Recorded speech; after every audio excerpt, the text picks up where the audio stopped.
नमस्कार। अपन समाचार में स्वागत है। शुरू करी कोरोना के प्रसंग से। पिछला 24 घंटा में देश भर थप 109 कोरोना संक्रमित के जान गए। एही संगे देश भर कोरोना संक्रमण से जान गुमावे वाला के संख्या 7,272 पहुंचल। देश भर थप 4,369 जना में कोरोना वायरस के संक्रमण पिछला 24 घंटा में पुष्टि भेल। पीसीआर विधि से 10,986 परीक्षण केला पर 3,702 तथा एंटीजन विधि से 1,784 परीक्षण केला पर 667 कोरोना पॉजिटिव भेल। तहिना पिछला 24 घंटा में देश भर 6,205 जना कोरोना संक्रमण मुक्त भेल।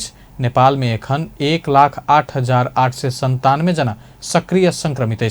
देश भर कोरोना संक्रमित के कुल संख्या 5,57,124 पहुंचल, जैमे से 4,40,955 संक्रमण मुक्त भेल। परीक्षण के संख्या में सेहो कमी कैल गेला से पिछला 24 घंटा में नया संक्रमित के संख्या में कमी देखल गेल। नेपाल में एखनो संक्रमण के दर बेसिए रहल।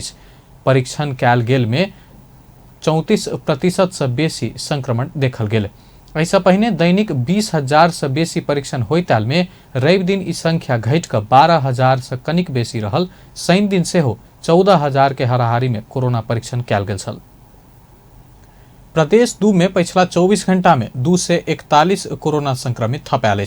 स्वास्थ्य निर्देशनालय दिन तथ्यांक अनुसार सबसे बेसी धनुषा में 93, बारा में 46, सिरहा में 41, सप्तरी में 21, रौतहट में 19, महोत्तरी में 7, परसा में 7, सर्लाही में 2 आ अन्य प्रदेशक 5 संक्रमित भेटल। एही संगे प्रदेश 2 में कोरोना के कुल संक्रमित संख्या 32,372 पहुंचल। प्रदेश 2 में पिछला 24 घंटा में 21 संक्रमित के जान गेल। प्रदेश 2 में कोरोना से जान गुमावे वाला के संख्या 6 से 70 पहुंचल। तहिना 21,233 संक्रमण मुक्त भ चुकल। प्रदेश 2 में एखन 10,469 सक्रिय संक्रमित है। प्रधानमंत्री केपी शर्मा ओली पार्टी भीतरे के नेता से देश के लेल अनिष्ट होबा के काज भ रहल बतौलनि। तेसर राष्ट्रीय महिला अधिकार दिवस के अवसर में प्रधानमंत्री के सरकारी निवास बालुवाटार में आयोजित कार्यक्रम के संबोधन करते प्रधानमंत्री ओली संसदीय प्रणाली आ दलीय प्रणाली में विश्व में कतौ नहीं हो वाला घटना नेपाल में भ रहल बतौलनि। ओ नेता माधव नेपाल प्रति अंकित करते राजनीतिक दल आ नेता सब अनुशासनहीन अराजक पार्टी निर्देशन विपरीत फ्लोर क्रॉस कर के पार्टी अनुशासन नहीं मान के पार्टी फोड़ के पार्टी के विरुद्ध जाके दूसरे उम्मीदवार के आगा बढ़ेनाइ जेहन काज दुनिया में कतौ नहीं भेल ओ बतौलनि। ओ अपन सरकार गिराबऽ के लेल विश्वास के मतदान नहीं क बाहर रह क दोसर सरकार बनाबऽ के कसरत दलीय अनुशासन मर्यादा प्रणाली संसदीय प्रणाली विरुद्ध भेल बतौलनि। समाज में बढ़े जा रहल अशिष्ट आ अराजक गतिविधि विरुद्ध मर्यादा शिष्टता आ सभ्यता मार्फत समाज के फिरता आना सभ्य समाज निर्माण करत जरूरी रहल कहत ओहि के लेल सब के लाग आग्रह कयलनि। दलीय अनुशासन, दलीय मर्यादा, दलीय प्रणाली, संसदीय प्रणाली या कुनै पनि एउटा अनुशासनको प्रणाली तिनले खाएको शपथ झुटो हो, तिनका शपथ बेईमानी हो, तिनका शपथ भित्र स्वार्थ साधन गर्ने स्वार्थ पूरा गर्ने कपट लुकेको हुन्छ। अहिले तिनले खाएका शपथ सम्झिनुस् त, तिनले कहाँ कहाँ शपथ खाए होला, तर देशको विरुद्ध बहुतै ठुलो अनिष्टको काम गरिरहेका छन्। जब नेतृत्व तहबाट त्यस प्रकारका कामहरू हुन्छन्, नेतृत्व तह यस्ता अनुशासनहीन अराजकतामा उत्रिन्छ र त्यसलाई गर्वसाथ सामान्य राष्ट्रपतिज्यू कहाँ गएर एकजना नेताले म यहाँ छु, म विरोधमा आएको छु भनेर गर्वसाथ, शरम छैन। जब नेतृत्व तह यस्तो हुन्छ तब माथिबाटै धमिलो पानी बगेपछि तल सङ्लो कहाँबाट आउँछ?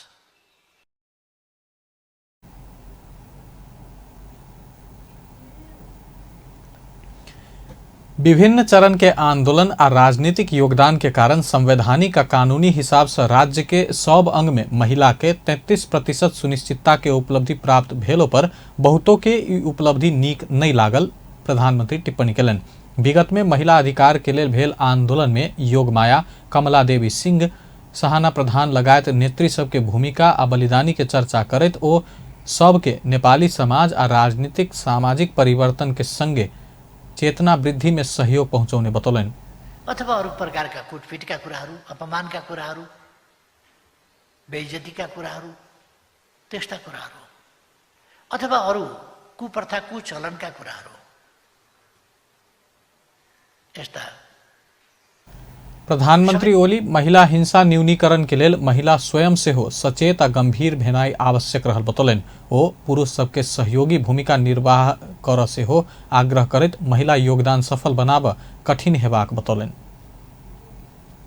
तेसर राष्ट्रीय महिला अधिकार दिवस महिला की सुरक्षा आ अधिकार संकटकालीन व्यवस्थापन अपन सरकार कहत नारा के साथ मनाओल गेल।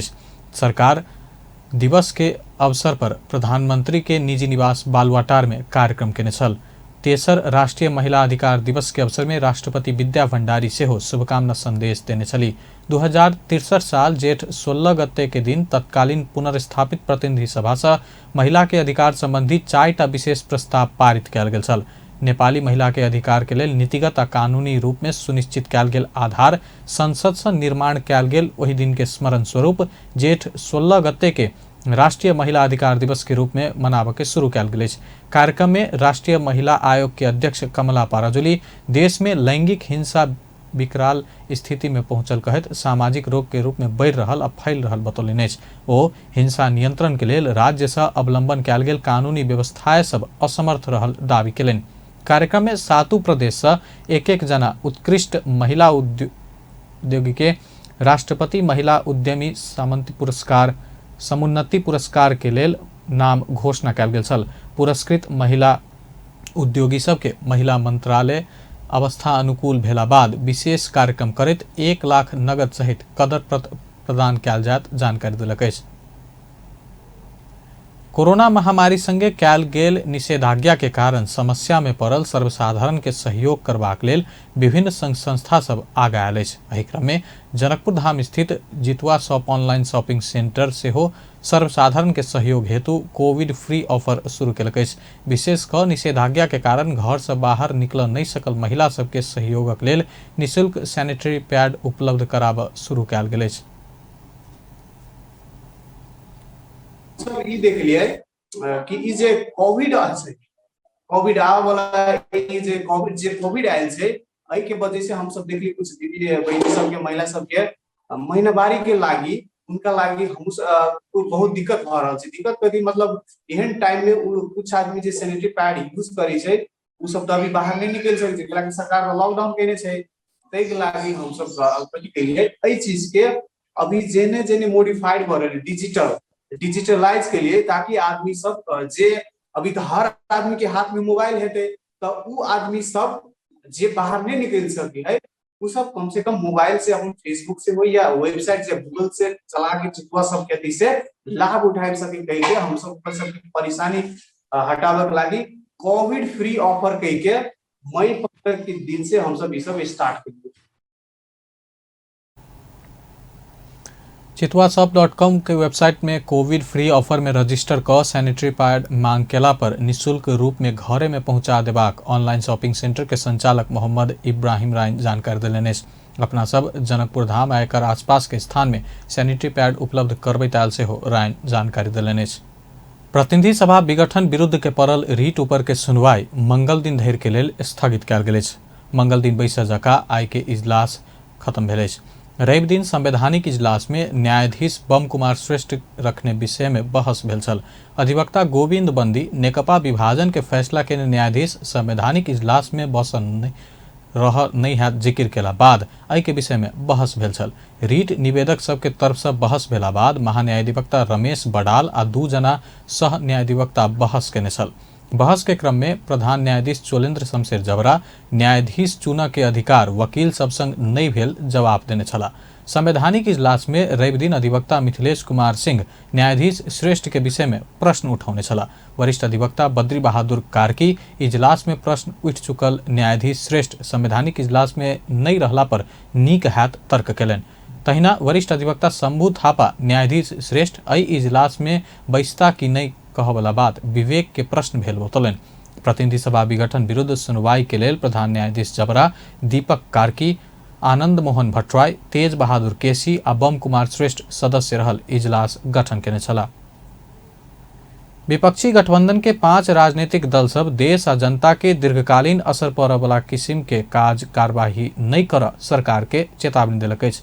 रवि दिन नेपाली कांग्रेसक सभापति शेरबहादुर देउवा के निवास बूढ़ा नीलकंठ में बैसल नेपाली कांग्रेस, नेकपा माओवादी केन्द्र, नेकपा एमाले माधव नेपाल समूह, जनता समाजवादी पार्टी के उपेंद्र यादव समूह आ राष्ट्रीय जनमोर्चा के शीर्ष नेता सबके बैठक से देश आ जनता के असर पड़े वाला कोनो भी काज नहीं कराब सरकार के चेतावनी देल गेल अछि। बैठक बाद जारी भेल संयुक्त प्रेस वक्तव्य में सरकार के संविधान विपरीत आ अलोकतांत्रिक काज में सहयोग नहीं होबा जका राज्य के सब अंग आ निकाय के आग्रह समेत कयल गेल अछि। बैठक बाद संचारकर्मी के प्रतिक्रिया दैत जनता समाजवादी पार्टी के नेता राजेंद्र श्रेष्ठ संसद के छलैत अध्यादेश से बजेट अनबाक काज स्वेच्छाचारी आ अधिनायकवादी शैली भेल बतौलनि अछि।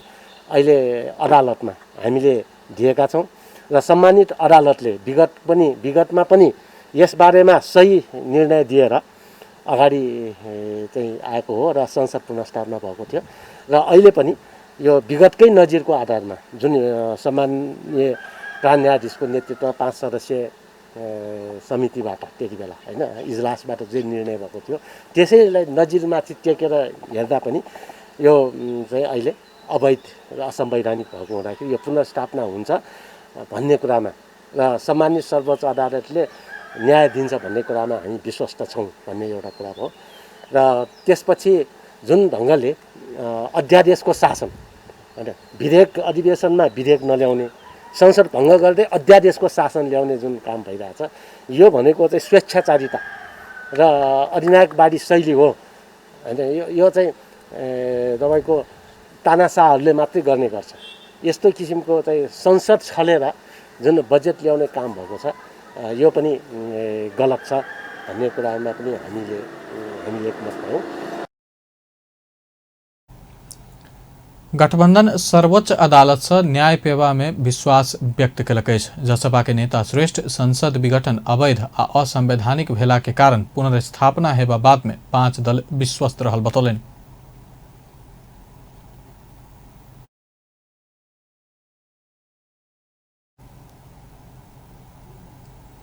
अर्थमंत्री विष्णु पौडेल आगामी आर्थिक वर्ष 2078-79 के बजट कार्यान्वयन होबा में शंका नहीं कर आग्रह कयलनि अछि।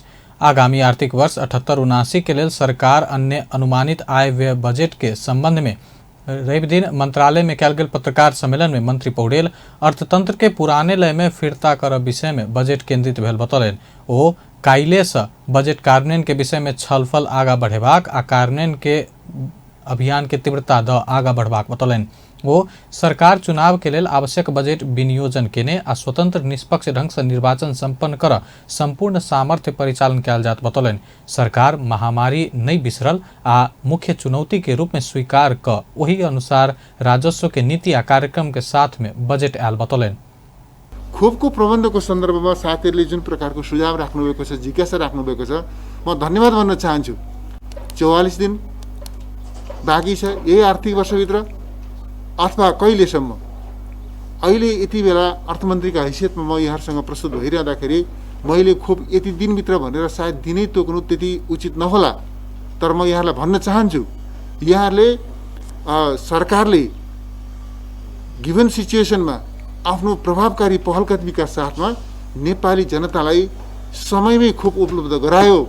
यो सरकार धन्यवादको पात्र छ भनेर यहाँले समाचार लेख्ने गरी, समाचार प्रसारण गर्ने गरी, सम्पादकीय लेख्ने गरिकन सरकारले खोपको प्रबन्ध गर्ने काममा लाग्छ।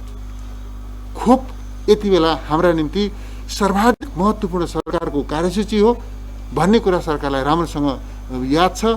त्यो जिम्मेवारी बोधबाट सरकार निर्देशित छ भन्ने कुरा म यहाँलाई बताउन चाहन्छु। त्यसकारणले हामी यत्तिकै पर्खिएर बस्दैनौँ।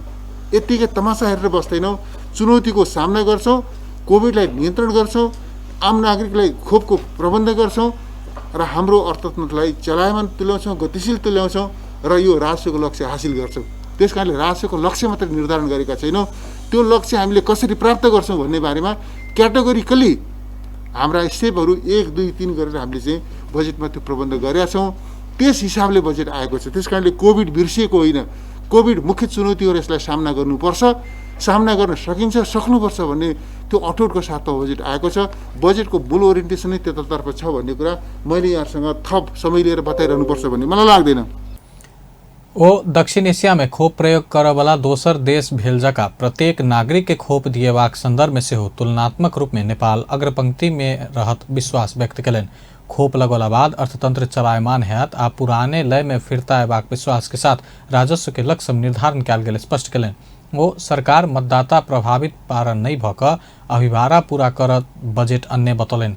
कतेको वर्तमान सरकार पूर्ण बजेट आना के अधिकार नहीं रहल कहत काम चलाऊ बजेट आना के टिप्पणी कर रहल कहत ओ संविधान के ने प्रबंध अनुसार बजेट आनल गेल बतौलनि। हिजोदेखि आजसम्मका छलफलहरू सुन्दा मैले धेरैतिरबाट विभिन्न क्षेत्रका सुझावहरू, टिप्पणीहरू सुन्दाखेरि मैले के पाएको छु भनेदेखि मूलतः बजेट राम्रो रहेको छ, सकारात्मक रहेको छ, यसले आजका समस्याहरू चिनेको छ, समाधानको दृष्टिकोण अघि सारेको छ, समाधानका कार्यक्रमहरू, योजनाहरू प्रस्तुत गरेको छ भन्ने कोणबाटै सुझाव टिप्पणीहरू आएका छन्। त्यस अर्थमा मैले के देखिरहेको छु भनेदेखि सरसर्ती सुन्दा आलोचनामा अभिव्यक्त भएका टिप्पणीहरूलाई सुन्दाखेरिमा केन्द्रित भएका टिप्पणीहरूलाई सुन्दा पनि एउटै मात्रै मैले टिप्पणी सुनिरहेको छु, बजेटको कार्यान्वयनको प्रश्नमा।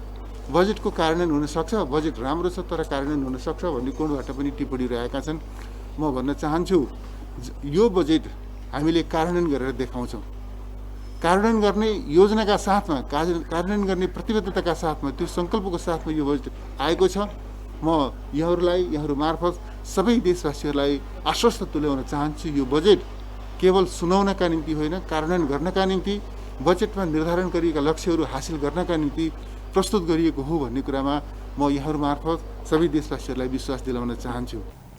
बजट में नागरिक के जीवन रक्षा के लिए संपूर्ण स्रोत साधन क्षमता लगेबाक जीवन रक्षा कर प्रतिबद्धता के साथ सरकार प्रस्तुत भ रहल बतौलनि। अर्थ मंत्रालय के सचिव शिशिर ढुंगाना कोविड-19 संक्रमण के महामारी के कारण आर्थिक गतिविधि कम भेल अस्तित्व में राखि देव सहयोग पहुँच के उद्देश्य के साथ कर छूट के व्यवस्था कयल गेल स्पष्ट कयलनि। ओ विद्युत खपत बढ़ावा के लेल विद्युतीय सामग्री में कर छूट कयल गेल बतौलनि। 6.5% आर्थिक वृद्धि के लक्ष्य राखल गेल स्पष्ट कयलनि। त्यसले फेरि के गर्छ भने राजस्व सङ्कलनलाई निसन्देह रूपमा योगदान गर्छ। त्यसैले नै हामीले राजस्व सङ्कलनको लक्ष्य त्यही अनुसारले निर्धारण गरेको हो। यसमा कुनै राजस्व नबढ्ने हो कि अथवा महामारीले प्रभाव पर्छ कि भन्ने कुरालाई हामीले अहिलेको सर्ट टर्म फेनोमेना होला तर लङ टर्म फेनोमेना हुन सक्दैन भन्ने हाम्रो अनुमान छ। अब 1, 2, 3 गरेर 6.5% आर्थिक वृद्धिको आधार के हो भनेर तपाईँले सोध्नु भएको छ। 6.5% आर्थिक वृद्धिको आधार चाहिँ मैले सानोमा मात्र उदाहरण दिएँ। जब कार्तिक महिनापछि हाम्रा इकोनोमिक एक्टिभिटी हुँदा हामी 4% आर्थिक वृद्धि हासिल हुन सक्ने अवस्थामा छौँ चालु आर्थिक वर्षमै।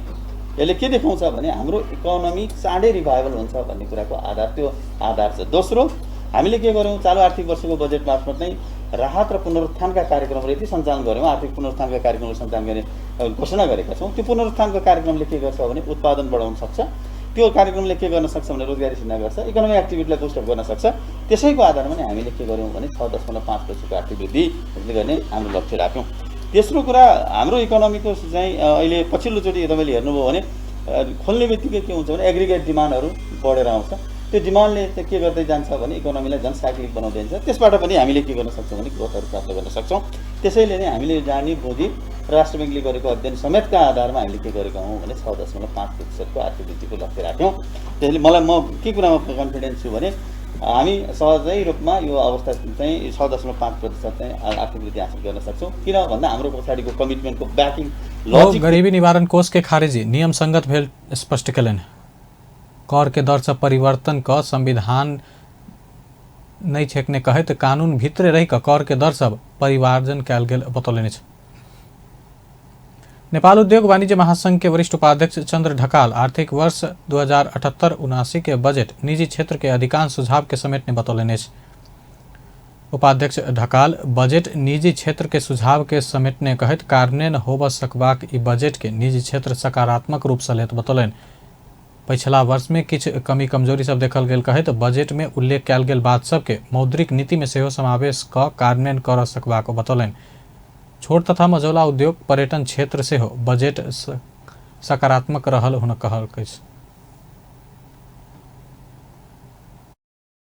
चाहिँ गरेर गत वर्ष चाहिँ भएका चाहिँ ल्याप्सेसहरूलाई यो आउने चाहिँ बजेटमा बोलिएका कुराहरूलाई भन्नाले जुन एउटा चाहिँ कार्यान्वयन गर्नलाई चाहिँ अगाडि चाहिँ लग्दाखेरि मलाई लाग्छ एउटा चाहिँ सकारात्मक रूपमा नै भन्नाले एउटा चाहिँ निजी क्षेत्रले लिएको छ भन्ने कुरा चाहिँ मैले बुझेको छु।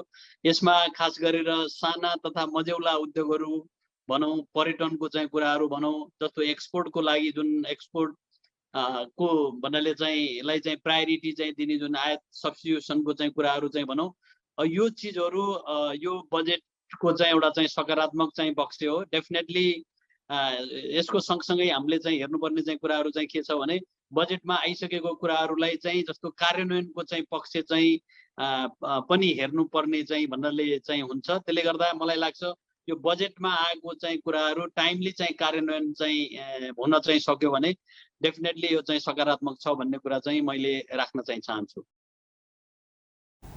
नेपाल चैम्बर ऑफ कॉमर्स के उपाध्यक्ष दीपक मल्होत्रा बजट कार्यान्वयन होब सकला पर एहि बजट में कोनो कैफियत नहीं देखल गेल प्रतिक्रिया दिलनि। राजनीतिक अस्थिरता के कारण राजनीतिक नेतृत्व उलझला के अवस्था में रहला से बजट कार्यान्वयन भेनाई चुनौतीपूर्ण रहल बतौलनि। बजट में सब बात समेटल गेल उल्लेख करत अपना सब अधिकांश मांग संबोधन कयल गेल बतौलनि।